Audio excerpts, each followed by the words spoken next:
What's up, Internet? Today we are going to compare 4 types of pop filters to see which one does the best job at reducing explosives. And then we also are going to do a little bit of an experiment and combine different types of pop filters to see if they fare better or if they fare worse. How does it sound with multiple pop filters popped onto the microphone? And then also, what happens when you hook all of them up all at once? How does that sound? Alright, let's get started. Here I got 4 kinds of pop filters. So the first one we have is a mesh. So it's a metal mesh with foam behind it and it's clipped onto the microphone. This is front facing, so obviously it won't work for interviews and things like that. But if you're doing a podcast or you're just doing voiceover, it should work fine.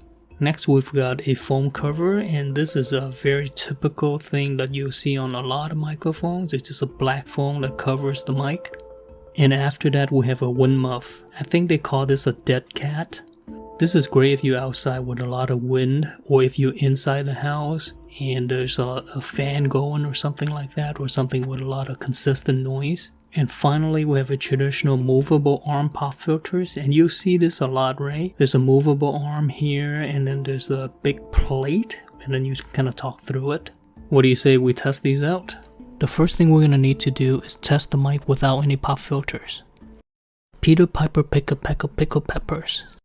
So immediately looking at this, you can see all kinds of spikes here. You see that? This one is a huge spike. See, and the spikes are so large that it's actually larger than the peaks of the words. You see that? Yeah, if not larger, then just as large. You see there's a huge spike here. So yeah, this is not very good. And our goal really is to reduce these spikes, right? The first pop filter we're going to test is the metal mesh with the foam layer behind it. Peter Piper picked a peck of pickled peppers. Here we got a sound file for the mesh filter. Alright, so immediately you can see that there's some spikes here on the beginning. You see that? Looks like it's doing its job, right? So it's not as high as the peaks here. It doesn't go all the way up here, so it's filtering and softening the P's, but it's still there, as you can see. The next one we're gonna test is the foam cover. So this is how the foam cover sounds like. Peter Piper picked a peck of pickled peppers. Alright, as you can see, the P's are still evident, right? It's still here. I would say they are more suppressed than the mesh. So check this one out, for example. It's not as huge. You see the spike right here? It's not as big. Alright, same thing here. You see there's a bigger spike for the mesh. So overall, I would say the foam cover does a better job than the mesh. We are testing the wind muff with the dead cat, and this is how the dead cat wind muff sounds like. Peter Piper picked a peck of pickled peppers. So it looks like the dead cat does okay. There's a pretty big spike here, pretty big spike here, a really big spike here. Yeah, I would say that the dead cat does not do as good of a job as the foam cover. There's a lot of sudden spikes. You see that? Very sharp, sudden spikes. And now we're gonna test this traditional pop filter. This is probably what will pop up if you put in pop filter search on Amazon. So let's give it a go. Peter Piper picked a peck of pickled peppers. So immediately you notice that the spikes are a lot less pronounced. You see that compared to this? There's a big difference. I would say about half of the spike versus the dead cat. And actually versus all of the other ones too. You see every single one of these have spikes at the beginning of each word. The arm does too, but it's very minimal. You see that? It's about half the size. Clearly the arm does the best job of filtering out explosives. I'm thinking, what if we combine different combinations? Will we get better results? So the first combination we're gonna test out is the foam cover and the mesh. Alright, let's go. Peter Piper picked a peck of pickled peppers. I would say the cover and the mesh does a pretty good job, right? The spikes are pretty minimal, at least in the beginning of this file. At the end of the file, it tends to spike up a little bit more. So I would say it's just a tad below the arm, which is amazing, right?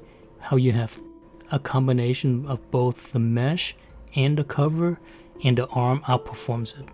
Alright, this is a little ridiculous. So we got the foam cover, the mesh, and the traditional arm mesh over here as well. Peter Piper pick a peck of pickled peppers. Okay, so we can still see the spikes here, right? So yeah, in this case, the spikes are pretty evident. One interesting note though that I noticed is the sound waves are a little more soft and spread out. It's not as concentrated, right? If you look here, there's a lot of empty space here, right? Whereas here is a little more concentrated. Here you can clearly see that it's softer than this part up here as well. So what this tells me is the sound has to travel through many layers, right? So, and that kind of breaks up the sound. Alright, we finally put the monstrosity together. Every single type of pop filter is on this mic right now. So we got the foam inside of the wind muff, right behind the mesh, and then that's right behind the arm pop filter. So we got 4 kinds of pop filters on this mic right now. This gotta be the best pop filter ever made or ever assembled. So here we go, let's test it out. Peter Piper pick a peck of pickled peppers. Alright, so obviously it's performing pretty well. Very minimal spikes. Here we have a little bit of a spike here, but here not as much versus that one. See, very little versus here. A little bit of a spike here.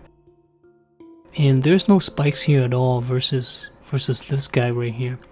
So I would say they are very comparable, if not a little bit better in some words and a little worse in others. Yeah, overall I would say it did a very, very good job of softening and filtering out explosives. I mean, of course it's not realistic. I mean, who would put all 4 on there and use it all at the same time, right? We just did it for fun and for science sake. But still, it's very interesting seeing the results, right? So it worked, and it worked really well. So just comparing this versus, let's say, only the mesh, you see there's a huge difference, right? And the foam, you know, the arm did pretty well, but the dead cat did not. So you see there are huge spikes here when we use these pop filters alone, but when you combine them all together and up here as well, you see results are a lot better. And that makes sense, right? There's just more material that those explosive sounds have to go through. We couldn't eliminate it, but we did reduce a whole bunch of those sounds. So to recap, individually the arm performed the best. And in terms of combinations, we threw the kitchen sink at this guy here and it did very well. And right there with it is the muff, the mesh, and the arm. I would say the arm pop filter has the most effect on these combinations anyways. And the other pop filters just push it a little bit further. Oh yeah, I had a blast doing this experiment. If you enjoyed it or found it interesting, leave a like, let me know what you think in the comments, and subscribe for more. Have a good one.